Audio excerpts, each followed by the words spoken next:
Welcome to the Exchange Coffee Podcast, part of the Exchange Coffee Podcasting Network, where coffee people talk to coffee people about coffee and things coffee adjacent.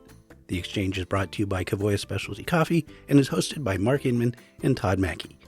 This is episode 39, and the topic is coffee blending, including a recipe or two and some discussion around the economics of blending, which is, of course, topical for everyone at the moment. And now, here they are, Mark and Todd. We're doing Blending 2.0, a throwback to an episode that we took a run at in season 1 of The Exchange, back in the days of Olam Specialty Coffee. Right. You can even imagine that. And yeah, we have a bunch of new stuff to get into. I know you are always coming in prepared and have an itinerary and an agenda for us. So I'm personally very excited about that. I guess my question to you is, given we're getting into Blending 2.0, where do you want to begin? Well, let's get into why blend. What's with all of the origins available and single origin and single varietal, why would you even bother blending? And I would love to hear your list of those reasons, Todd. Sure. Well, I would love to start by just asking the question, isn't all coffee a blend? That's a good question. If it were a single varietal from one farm, would that be a blend? But it's a blend of trees. Well, of course. I mean, let's not get ridiculous. But if it was in the traditional wine sense, where you have multiple varietals on a farm and you're harvesting together, that's a field blend. Yes, most coffee farms would be de facto field blend coffees because they're not. I mean, the separation of varietal in harvesting is somewhat recent in the scheme of things. Sure. No, I simply poke fun. But no, I mean, I think that most of the reasons I would cite and that I find myself talking with roasters about, as to why to blend are age old, right? I mean, we're especially in a very high market where, diffs and, the basis price of coffee are very high. You're kind of constantly looking to figure out a way to hit your price points, especially if you find yourself in a wholesale business or selling into something like grocery type of space. So creating a haven that is flexible and that allows you to be opportunistic, to allow you the flexibility to hit your cup profile or your quality targets while simultaneously being opportunistic around pricing. That's a huge reason to blend, beyond just having, some sort of marketable identity that remains consistent to the customer. Think of the famous espresso blends in the specialty space, Hairbender, sure, or Black Cat, or some of the others, having something that's a moniker that lives beyond just the seasonal shifts of the coffee beneath it. Well, I brought it into 3 buckets. And if we could discuss the buckets, I look at blending for 3 reasons. The first reason is blending to appeal to the largest audience possible. And that would be, the McDonald's blend, the Hairbender, for example, or, grocery blends. How can I capture the largest audience? And within that, there are reasons why you do that.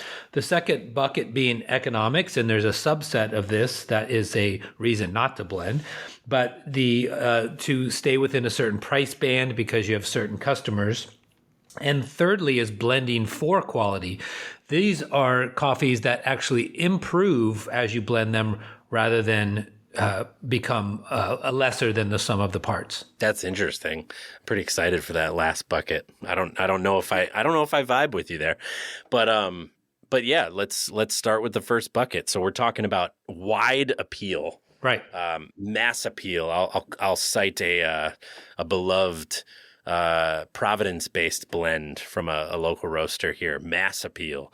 You're looking for something that appeals to all. I mean, it's interesting.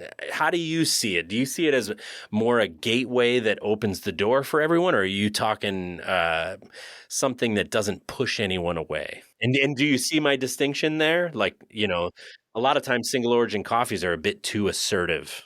Well, they're making a statement. And I would say, comparing it to the wine industry where I live here, the largest selling wine is a Chardonnay, a buttery Chardonnay. It's a very simple profile, and that kind of buttery, sweet, rich taste, everybody can agree with that. Versus a Sauvignon Blanc, which can be extremely floral or extremely acidic, like real like pomelo or real lemon. That works for some palates, and for other palates, it's a massive turnoff. So I would say that bringing this back to coffee, coffee that are high acid, herby, super herby, become risky coffees. In some mass markets or grocery, the worst selling coffee would be a bright washed Yirgacheffe, because it's catering to a very small sliver that appreciates these screaming acidic coffees. And conversely, like really herby Sumatras, or really savory, like you have in Kenya, those blackberry Kenyans, and then you have those tomato Kenyans. And I happen to love a savory tomato Kenya, or out of El Salvador, a Pacamara, where it gets that kind of caramelized onion flavor. I love that, but I can see where that would not work for a lot of people.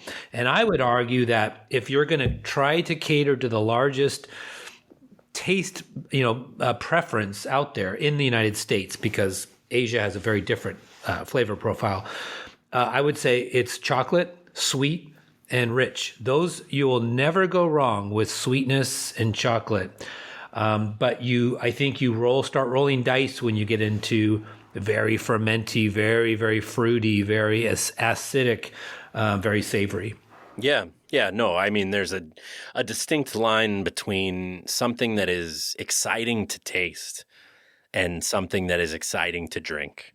And for your customers that, will finish a whole pot of coffee or a Chemex, or, want 3 to 5 cups in a day, for the most part, it's not going to be these bombastic co-ferments or anaerobic processed, natural, boozy kind of coffees that people are looking to sip on all morning and into the afternoon. So point well taken. And admittedly, Todd, I'm not a beer guy. You and Mike are, but I would compare these blends to, like, I'm assuming the term is session beer. Is that like meant to just be something that most people will like and they'll drink it all day long?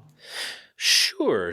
I mean, I think a session beer they were sort of launched, that I understand it, though Mike jump in here, as a response to the sort of big double, triple IPA type of super hoppy beers. It got really big and sort of hip, and people started to find, wow, I'm suffering from rot gut, and these are it feels like a workout having this beer. My metabolism is going crazy just trying to deal with it. It's, and you wind up having beers that are, 1,000 calories, wow, per can or something like that. Is that right? Are there beers that are 1,000 calories? Yeah. It can be 800 plus.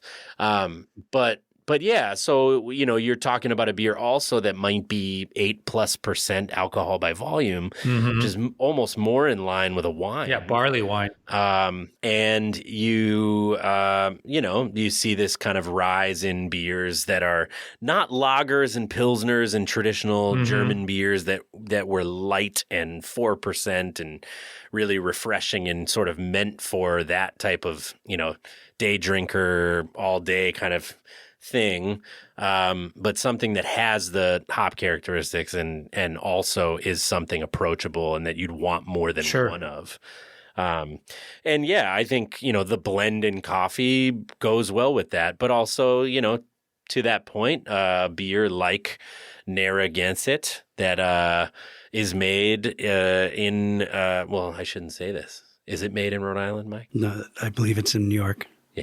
Yeah, the flagship lager has been made in New York since. But we're not going to tell anybody about it. Oh, we're gonna edit this. Yeah, it's a secret. Okay, but yeah, like to that point, like having things that are approachable, drinkable. Having a coffee that's sweet and round and refreshing and invites the next sip. I mean, that's a total reason for blending. And yeah, I think that there are lots and lots of single origin coffees that are excluded from consideration for blending in this purpose, in my opinion. Yeah, and I do think as you pointed out earlier, it's a gateway drug, and I look at like Pete's coffee strategy back in the day. You had the Major Dickinson's blend, which was that approachable, easy, simple profile. And then if you went to a Pete's location, you can get a Zimbabwe, you can get a really acidy Kenya, but the anchor was that one blend. So it becomes your signature at some point as well. For sure. Now, the second bucket to shift along, you wanted to talk about economics. Economics. So this would be especially relevant if you were getting a Costco account or getting a Walmart account or something mass grocery where you have to quote for a longer period of time, and you need to maintain a coffee that tastes good and stays within that price band. This is not trying to blend to save money necessarily. It's trying to maximize the best quality you can get within that price band, so that you start to whittle away options. Like obviously, if you were going to do a mass grocery blend at a reasonable price, things like Kenyans are probably out and Konas are probably out and Jamaicas. So you have to start thinking what works and what doesn't work. But I want to separate that from people that are blending to cut costs, to make more money. I think that is a different strategy, and you use different coffees. But in this case, like, you can get a dominant characteristic coffee, let's say a Frejanes Guatemala, like an orange juicy tangerine Guatemala, and cut that with a higher physical defect but no taste defect Brazil, which Brazil to me always is like this coffee flavored coffee base flavor that you can build upon. And when you marry those two together, you get all of the characteristics of that tangerine juice and this underlying base of coffee flavored coffee, and there's no off flavors. It's sweet and it's reasonably priced, versus if you just did a pure Frejanes in the marketplace. But don't you think that blending and the economics of blending all come from even the days where people were cutting in non-coffee products? I'm still blown away that I go to the grocery store and every now and then I'll just spend a little time, just for entertainment's sake, looking at the coffee packages and the sort of wild things that they say, the claims, because there's absolutely zero accountability in marketing. There are still packages on the shelf that say 100% coffee. Does that not conjure the question, why?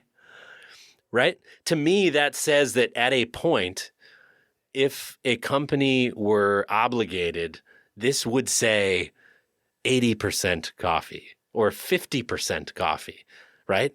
And so what would the other things be there? Would it be... Well, chicory, yeah. Chicory root? Would it be sawdust?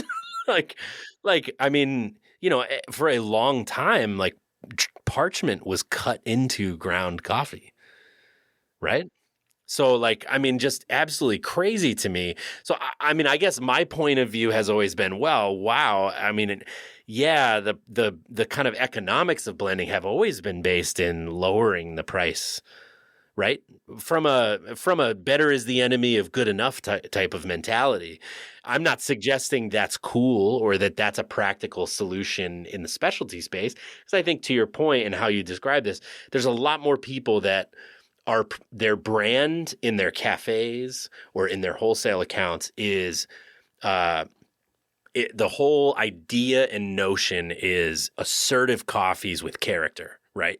In specialty, clean, sweet, has unique qualities. And so they're trying in a way to have character and identity, but also be able to sell this at a wholesale price that allows for them into a grocery type business, or to retail in these bigger box stores or what have you.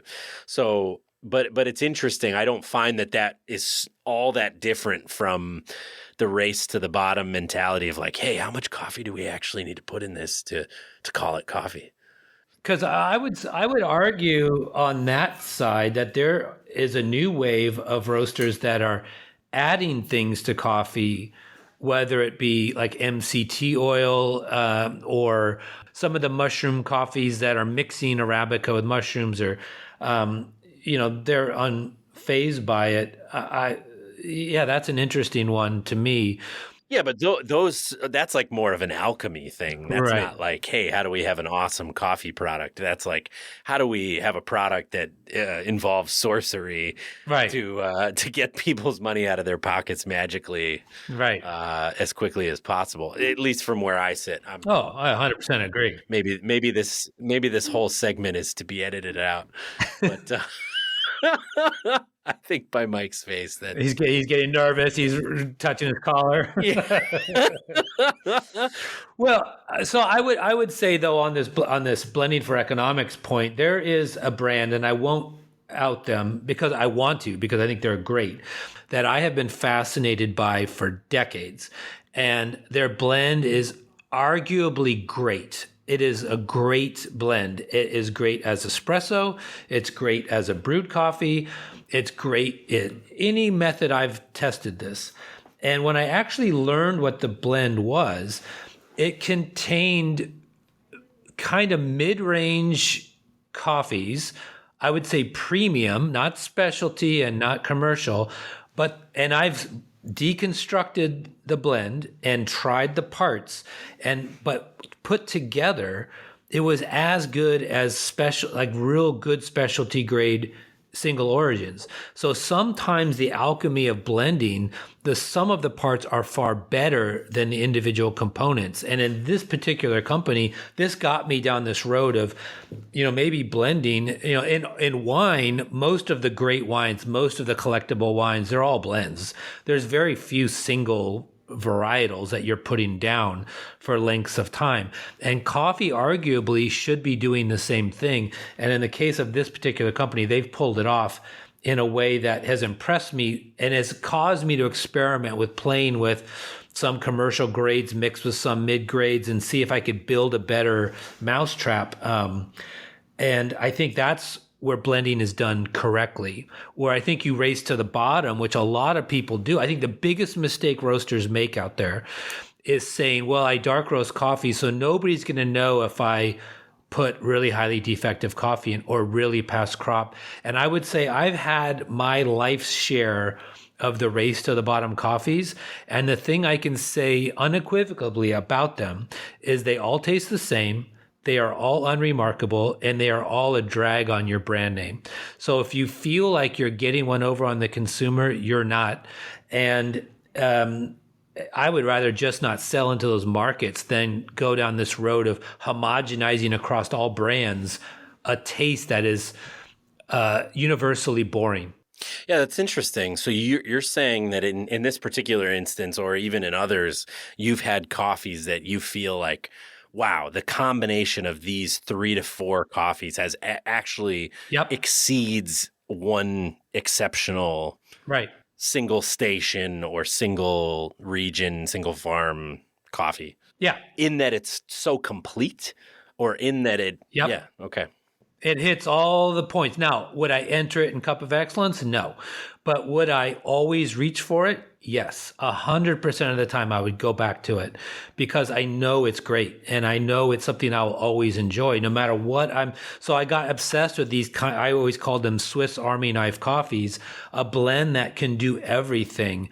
I think that it's the 3-in-1 shampoo out there that it's just going to be great no matter what you do. There's a talent to pull that off. And a tip of the old cap to those who are actually making that happen. Yeah. No, I mean, I think I've had great blends. I don't know that I would say like, oh, wow, this is better than a really distinct single origin coffee. That's probably just a point of view thing, but I do think from like a complete coffee, always pleasing type of standpoint, these are really special things. I also think like there's something so emotional at its core in coffee that if you have something that can touch like that broad, like this is quintessential type of Sure. emotion to the coffee drinker, without a doubt, you're going to, win a lot of faithful customers, Right. Yeah, no, I think it's interesting to me, part of what I think is, almost a missed opportunity, to build on the three buckets. I know this is sort of taking things in a progression here, but Right. one of the great opportunities that exists for companies that do have blends, and I've worked with a lot of companies that either made at some point decided, because we've sort of transitioned as a segment of the industry from very single origin focused to very accepting of blends within recent years. Sure. Right. There's a lot of companies that were sort of staunchly opposed to the blend, but have found that, they're able to invest from a marketing, messaging, and core values standpoint through their blends identities, whether that like is really quintessentially expressed in the coffee itself or just in the brand, right? The name, Mm-hmm. how it's presented, the lifestyle associations, et cetera. But there's like a huge opportunity from a marketing standpoint around a blend where, you can market the story of your company in a very forward way, where if you're, kind of marketing just the coffee itself, there's not the space to do that. Right. Right. I'm sure you must have customers coming to mind immediately who, that core flagship blend is the thing that really expresses to their customers who they are. And again, not by the taste profile or, the accessible price point or what have you, but just because maybe of its name identity or how they market it in imagery. And Well, yeah, and it becomes the cornerstone of their business. I used to give presentations back in the day where I would proclaim that the one advantage a small to medium-sized roaster has over like a Starbucks or a Peet's or a Nestle is that you can find great micro lot coffees and it will stand out head and shoulders above anything those guys can do because their scale doesn't allow for it. And while I believe that's still a valid point, what I believe is missing from that business strategy is that you become known for having a lot of great things that are seasonal and fleeting, but you don't have anything that's timeless and classic. And that's where a blend comes into play. It becomes your signature on your business. And I think that my recommendations back in those days is half baked because I think while that was your way to differentiate yourself from those larger companies, you still needed something that would make you timeless and go on forever. And that's where I think the blend plays a role. Yeah, I would say to all the naysayers, of which I know there are some, I know there's listeners who are like staunchly single origin.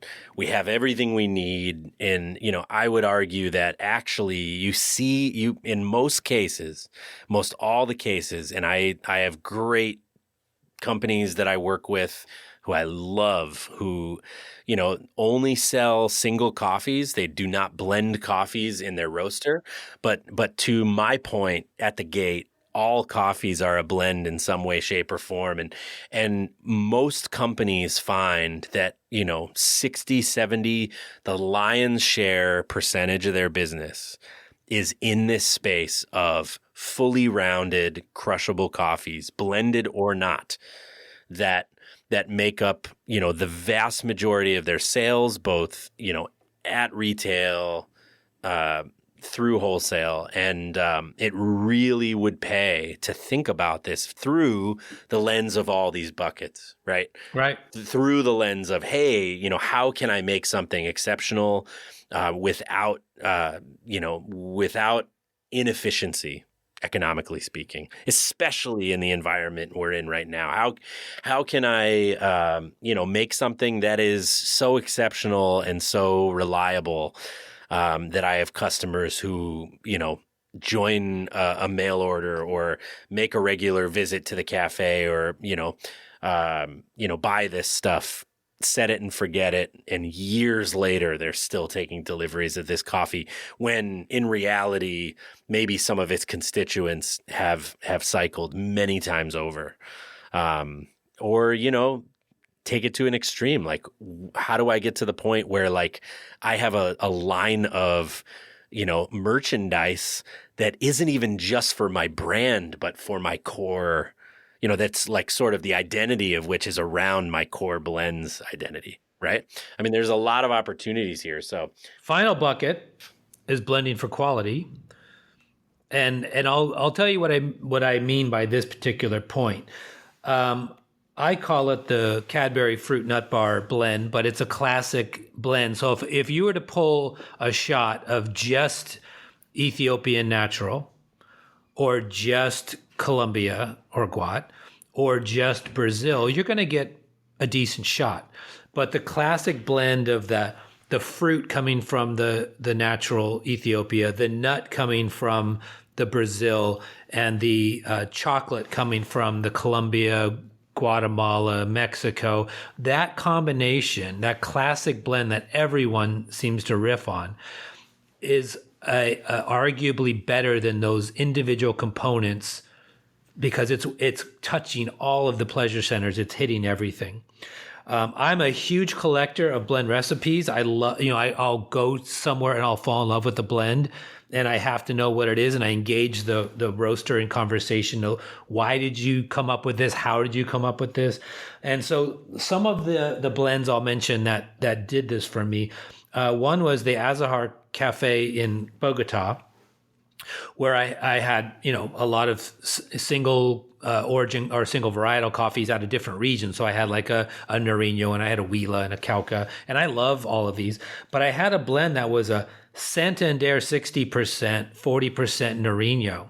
And it was that dark chocolate kind of plummy kind of stone fruit from the Santander region, and then this bright floral from the Nariño. And it was an unbelievably good blend that, again, you wouldn't just find a coffee there in Colombia, or it'd be tough to find a coffee that nailed both of those flavors together. Now, I could have just enjoyed a really flowery Nariño, and I could have enjoyed just a heavy, bassy Santander, but that combo worked for me. And then when I was in Europe a couple years ago, a lot of roasters, because they use different coffees for blending than we do, just regionally given. And a common blend that I saw there that I've never seen in the US was kind of like a premium grade, kind of mediocre Rwanda blended with a brighter Colombia. And that blend was fantastic.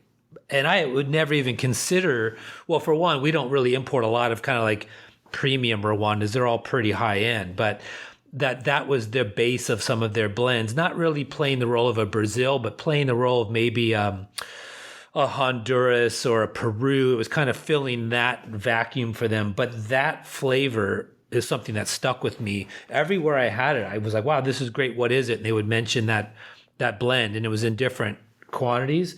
And I was very impressed by it. Yeah, no, I mean, I'm sure you see that quite a bit in Europe, where the proximity to Africa would lend historically, roasters greater ease to getting coffees that were the base components coming out of East Africa rather than Central America like we're accustomed to here. Yeah, and then one more blend, final one, was when I was on the SCAA back in the day board. I used to, when that time, I think it was like a 7-year stretch where we were in Seattle.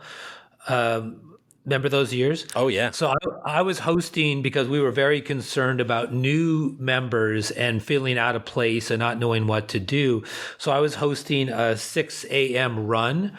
I think it was 7 a.m. run through the streets of Seattle. So we would get together in the morning and we would do an espresso crawl as runners, and we would hit 8 shops and get shots. And then we would talk about the shots as we ran to the next. So you had 8 shots of espresso. Yeah. Yeah. And so we hit all the classics, David Schomer's, we would hit Vita, we would hit Lighthouse, all the ones that you can rattle off your head. We would do these over the course of the show. So if you came tomorrow, it was a new route and new shop spots. And of course, the two blends that stood out at the time was David Schomer, and he was using a lot of like monsoon Malabars out of India and kind of an Indian base. And it was a very intense shot that was completely signature to him. I didn't know anybody who was doing this outside of Josima. And that was a unique blend. But the one that was the crowd pleaser always was Vita. Every time we left that, people would be like, wow, that was a great shot. What was that? And when I got to talk to the people there, again, the blend was something I never would have considered. And they don't do this blend anymore, so I don't feel weird mentioning some of the names. I'm not going to mention the grades, but they did Java was the base of the blend, which as an espresso blender, I wouldn't think Java, and then an Ethiopia, like your traditional blend, and then I think it was a Colombia. But Java being the base was something that stood out for me and made me want to start playing with Indos for espresso blending, which has been interesting so far. I feel like I noticed Mike reaching for his microphone just a few moments ago. Any roaster that I've ever been involved with at a level where I had insight into their sales, their best-selling SKUs are blends. Oh yeah, and if they have a blend that doubles up as an espresso, it can be espresso or blend. It's going to be more than 50% of their sales. I can guarantee it. I 100% agree.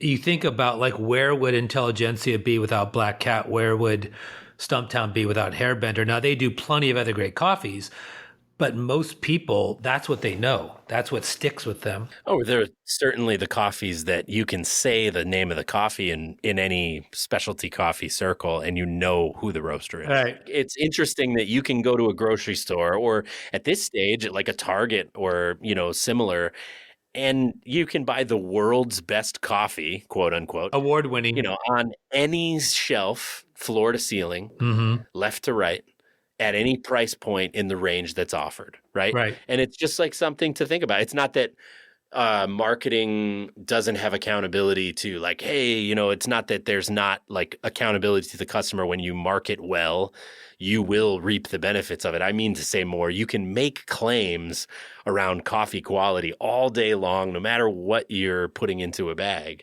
Even health claims and stuff in most cases. And these are not necessarily accountable or substantiated or what have you. It's very interesting. Yeah, I had, years ago wrote an article on how to deal with sort of unethical competitors. And I told a story of walking into a grocery store and it says on the bag, it's a 12-ounce bag of whole bean coffee, and it says, we source the best coffees in the world. Yeah. And it was $3.50. Right. And there's no way that could be true. There's no way, but as to your point, there's no accountability at that level. And the consumer is going to pick up the two next to each other and have to ask themselves the question through a lens of insight that in most cases they probably wouldn't have, and not any shame on them. It's like, especially in a market where you're very separate from coffee's origin and process. And the question is, well, wait a minute, why would I pay X dollars more for coffee that was sourced from the best coffee in the world compared to coffee that was sourced from the best coffee in the world? Like, wow, okay, great, what a deal, Yeah, I would argue that the statement, we source the finest coffees from around the globe, is the most ubiquitous statement. Everybody en masse should drop that because nobody's paying attention to that statement anymore.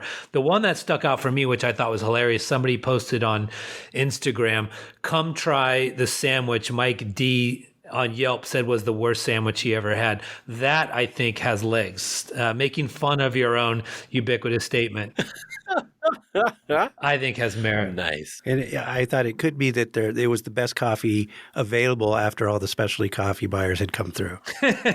Yeah. Hey, best is an interesting concept. That is true. Yeah. I mean, no matter how you cut it, blending, I was going to shoot us.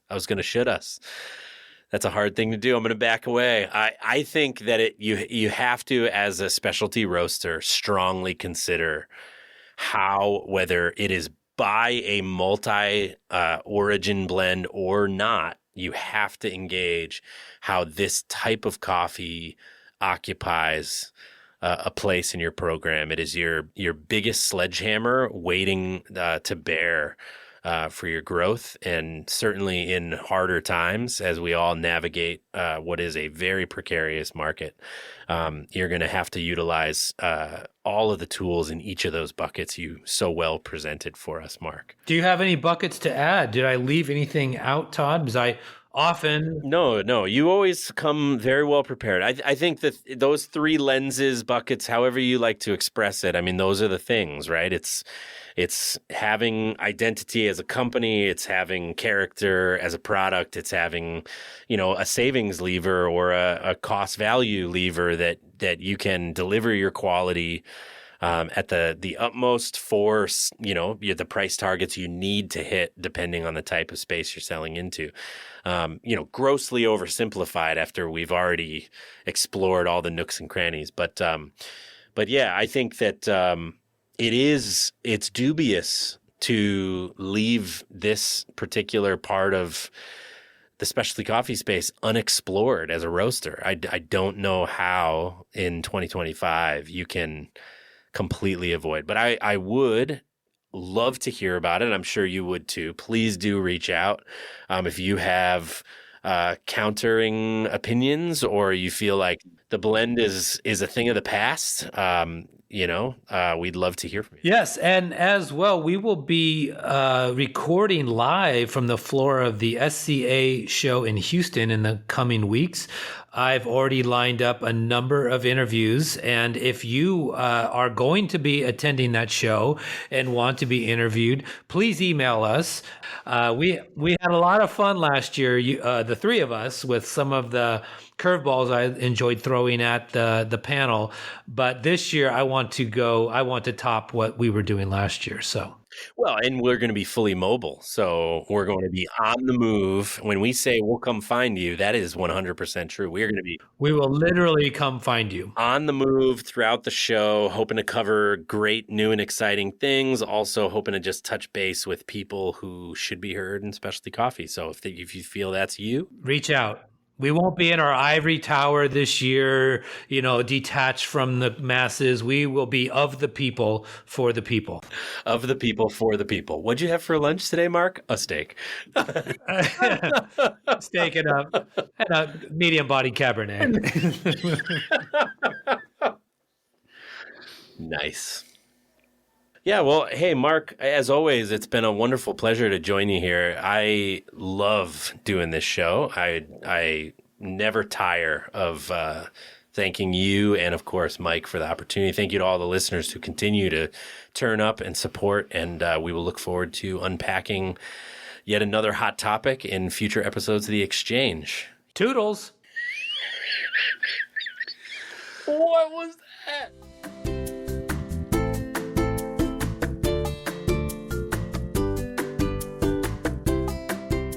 You've been listening to the Exchange Coffee Podcast, part of the Exchange Coffee Podcasting Network, brought to you by Kavoya Specialty Coffee, where coffee is always a collaborative voyage. The Exchange is hosted by Mark Inman and Todd Mackey, and produced by me, Mike Ferguson. Our free use theme music for this episode is The Best Recipe by Crab Audio. Remember, you can always email me at mike.ferguson@kavoya.com. Thanks for listening, and now, your postscript. When I was 11, in an effort to get me out of the house more, my mom signed me up for a mixed nuts bowling league. I was the youngest bowler by probably 50-something years. And outside of me at 11, most of my teammates were in their mid-60s. It was fun. I had a great time. But I had to actually get an American Bowling Association card and own shoes, own ball. Yeah.